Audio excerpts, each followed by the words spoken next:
Is the KFC franchise past its prime in the United States?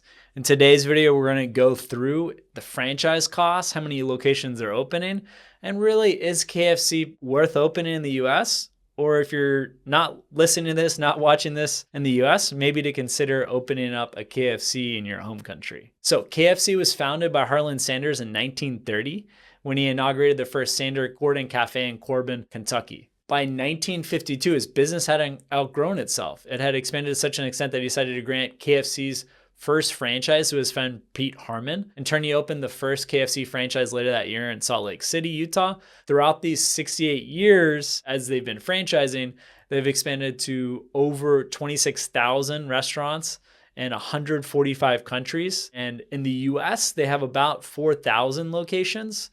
And they're run now by Sabir Sami, the CEO that took over just a couple years back. They're part of Yum Brands that also owns Taco Bell, the Habit Burger Grill, as well as Pizza Hut. Taco Bell, Pizza Hut, we've covered on this channel in the past. The Habit Burger Grill, if you have the FTD, I'd love to get my hands on it, as we haven't been able to get an updated franchise disclosure document to do a franchise analysis on. But now, getting back to KFC, $4.6 billion in US system-wide sales sadly means that they've slaughtered around 850 million chickens a year. So crazy magnitude when you think of it. I'm sure there's a lot of environmentalists that are not so happy that they're killing nearly 1 billion chickens a year.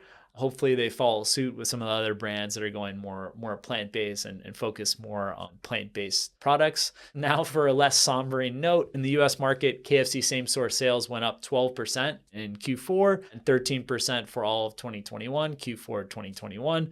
They opened about another 2,000 restaurant locations in 2021, so not so bad considering all things going on in the pandemic, but these were pretty much all openings outside the United States. And we'll get back to the US and why I don't think it's the best business to get into, especially as the initial franchise fee for KFC is going to take back anywhere from $135K to $540,000, and they call it a development fee. So you got to pay this upfront to KFC before you even make any money from the business. This is an upfront fee before opening. And we're talking about an investment of $1.4 million to $3.1 million. They have some funky fees like a deposit fee, $20,000, option fee, $25,000.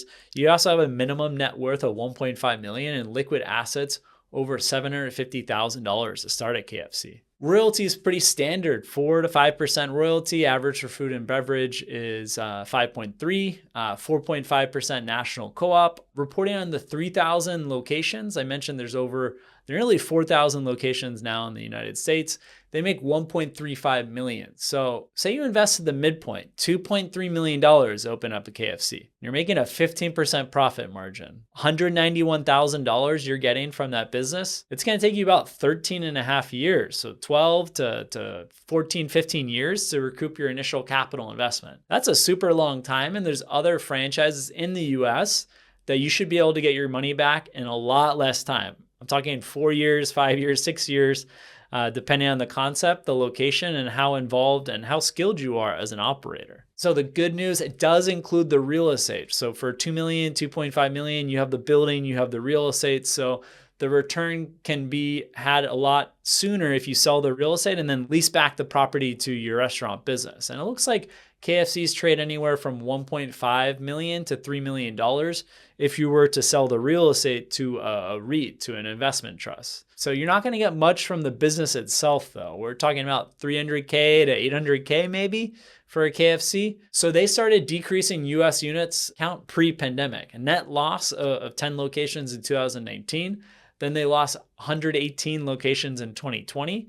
And then 2021, they had modest success of just 12 new units. This is the net. So there's openings and closures. And in 2020, there was net decrease of 118 locations. They're competing with Chick-fil-A, which for some of their locations is clearing $8 million, average unit volume $6 million for a Chick-fil-A. So the numbers just don't add up, and they're both selling chicken. So at the end of the day, there are more compelling options in the United States for a KFC. Popeyes, Zaxby's, Bojangles all have significantly higher average unit volume, average sales per location than a KFC, making a KFC a tough sell to open up in the United States. That being said, it does have amazing global brand recognition, and there can be opportunities in select markets to open up a KFC where it does actually make financial sense. I hope you like this video. Are there other chicken franchises that we should explore on Vetted Biz? Just let me know. Shoot me an email at patrick@vettedbiz.com or write in the comment section. We'd love to review those here on YouTube. Thanks.